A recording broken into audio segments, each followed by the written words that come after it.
Welcome everyone back to weekly weather updates, and in today's video we can have a look at the latest from the live radar, run through the UKV, have a look at the precipitation and the temperature over the next 5 days, as it is continuing to look pretty poor as we do end July and start August with plenty of below average temperatures and with a lot of rain around as well.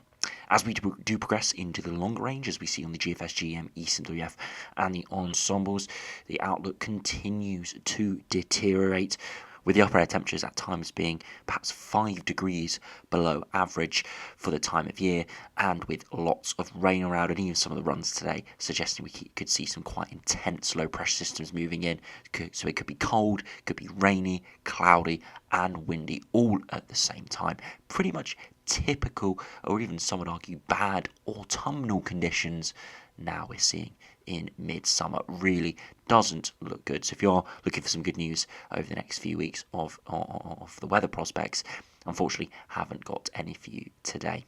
So do remember, if you enjoy my videos, make sure you like and subscribe, and remember to follow me on Twitter as well, the link's in description. So to start on the live radar, today actually isn't too bad of a day. The upper air temperatures are around average for the time of year, so we are seeing temperatures into the low 20s in places, but really nothing to write home about. A few showers as well across parts of Northern Ireland, down across central southern England and into the south of Wales, but really again nothing too crazy.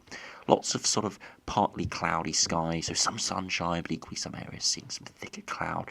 So again, just sort of an average day, but really it's sort of the best conditions we're going to have, and we have had for a while. If you look at the temperatures as around 2 p.m, you see some darker oranges appearing, again indicating those temperatures into the low 20s, but again nothing spectacular.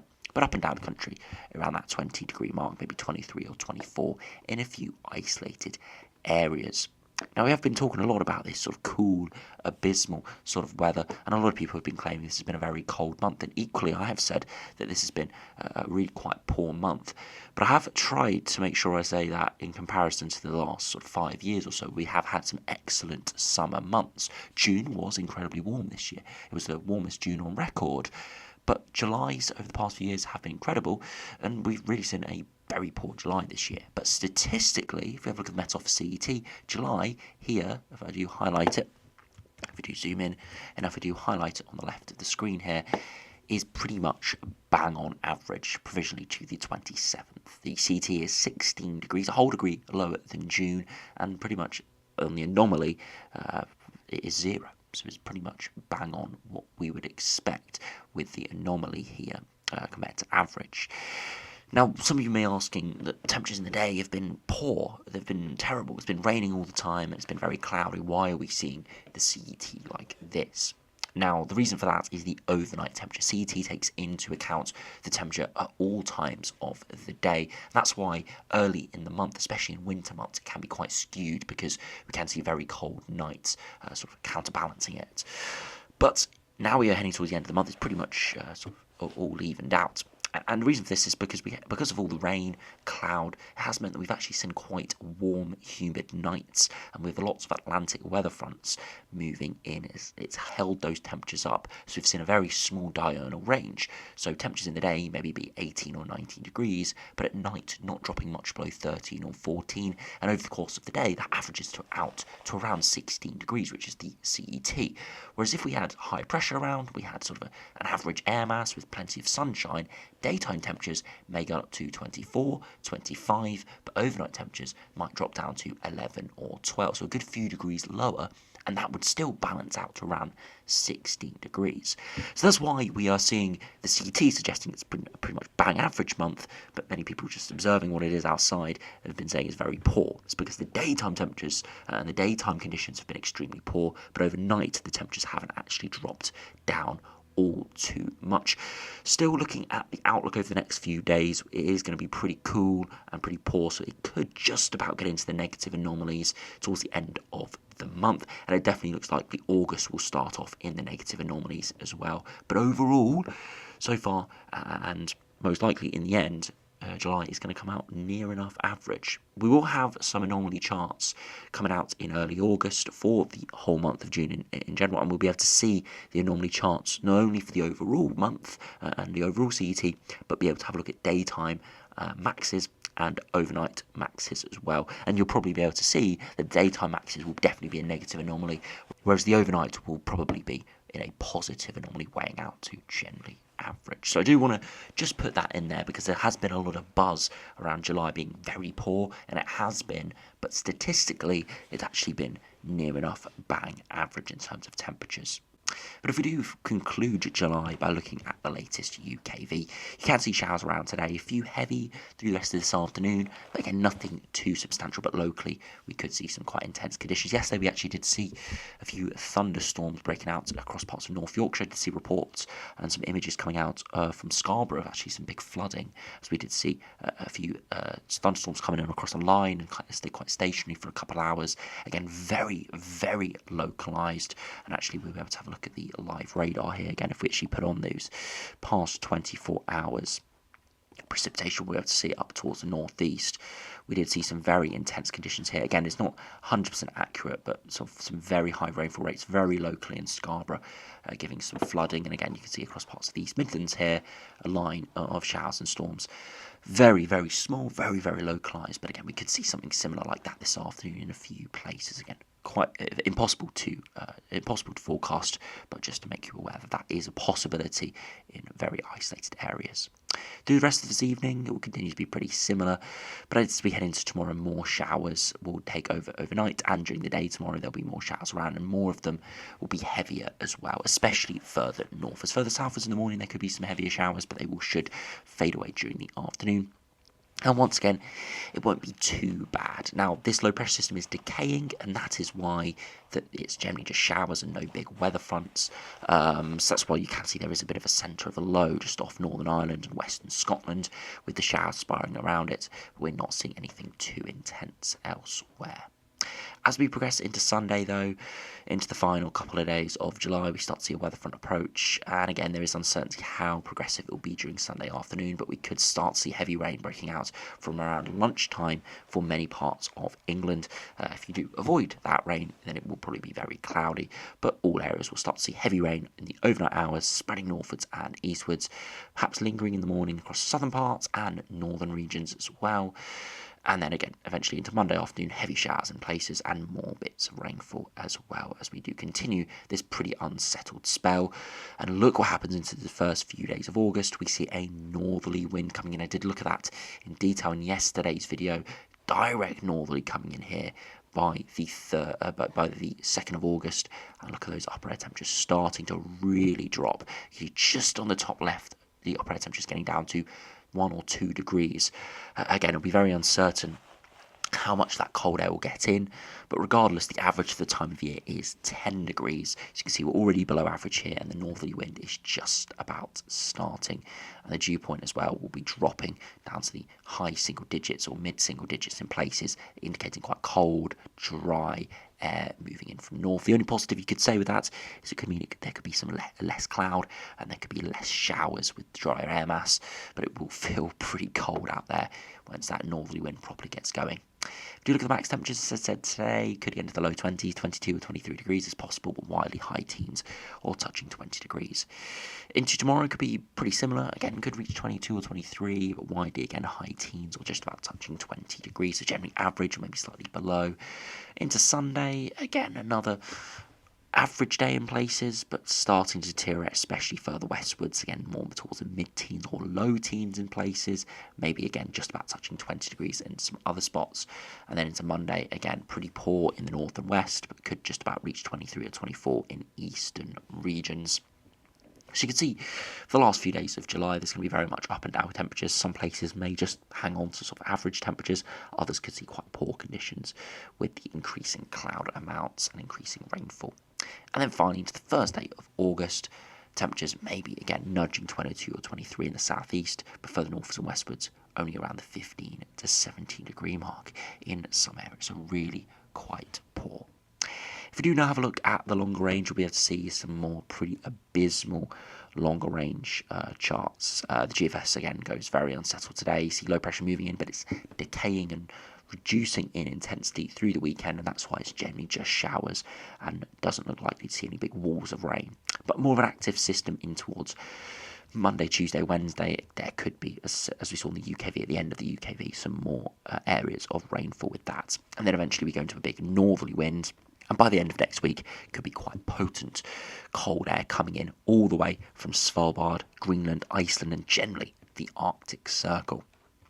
It may only last a few days, see a brief ridge of high pressure, and then the jet stream strengthens again. Look at that extremely deep area of low pressure. There'll be some very strong wind speeds around that. So look at that intense system developing there.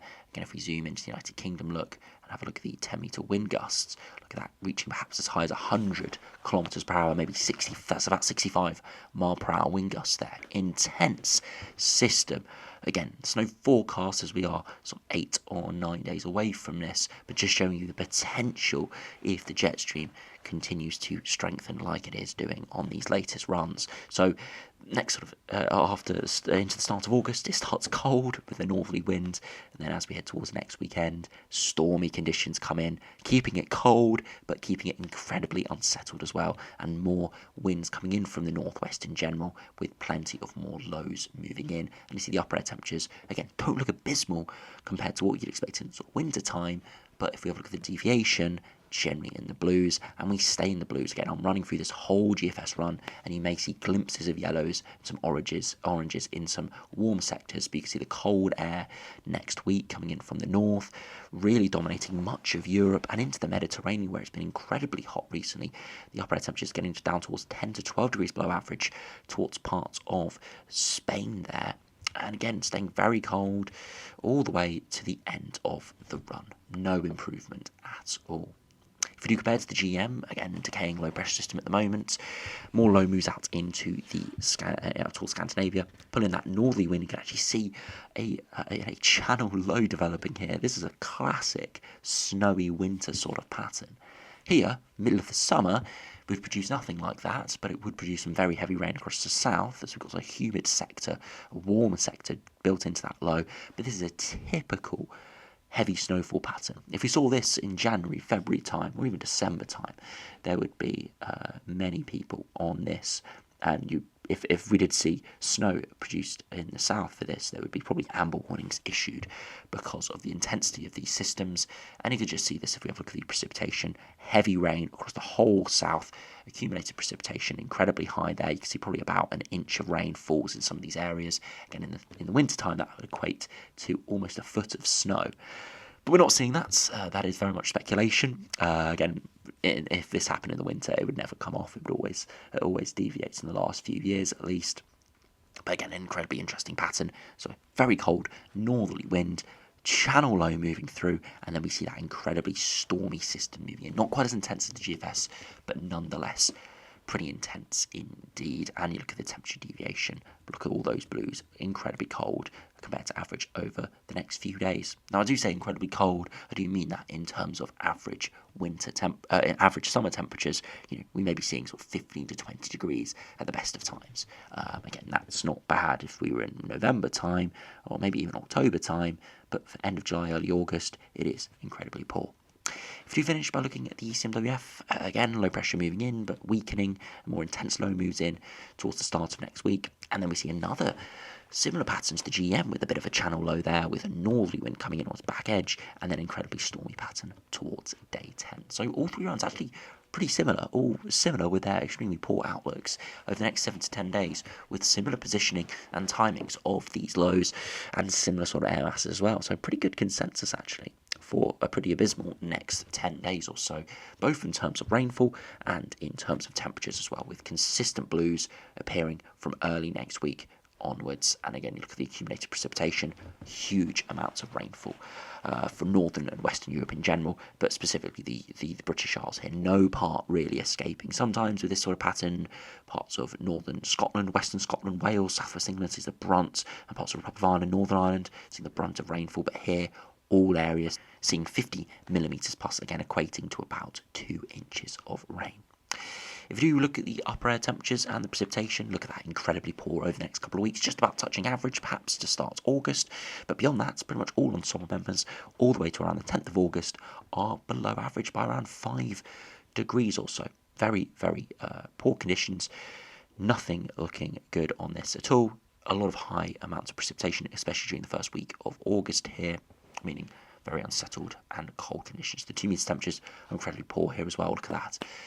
For a sort of a long period of time at the start of August, good 5 to 7 days perhaps, ensemble members mostly not getting much above 20 degrees at best in London. And even if we had a look at, for example, Glasgow, much further northwards, and you expect it to be colder, look at those 2 meter temperatures. Some days not even reaching 15 degrees. That is chilly conditions. And again, these are sea level. Any hills, any mountains, that will get exaggerated even more. So if you have got plans to go up any doing any sort of rural walks up to any mountains in Wales or up towards Northern England, Scotland, yes, could be a very chilly next few weeks.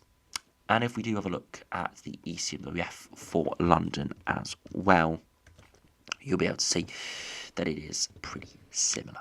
Again, upper temperatures generally below average over the next few weeks with incredibly high amounts of precipitation. So yes, it's not looking good over the next couple of weeks. Looking incredibly poor. Not only could we be seeing very strong northerly wind coming next week, bringing quite cold conditions, but we could be seeing very stormy conditions elapse beyond that as the jet stream reignites from the west. So it is looking pretty abysmal. So if you haven't already got out your coats, you're going to need it in the next week or two. And if you have got any outdoor plans, make sure you do have some sort of contingency plans for that as well, as it is looking highly likely to be disruptive by either windy or rainy weather in the next few weeks. There will be some breaks. It's not going to rain the whole time. It's not going to be windy the whole time. It's not going to be horrible the whole time. But compared to what we normally expect this time of year, it's going to be very bad indeed. So anyway, thanks for watching. Hope you have enjoyed. Subscribe if you're new, and I'll see you again for another video soon.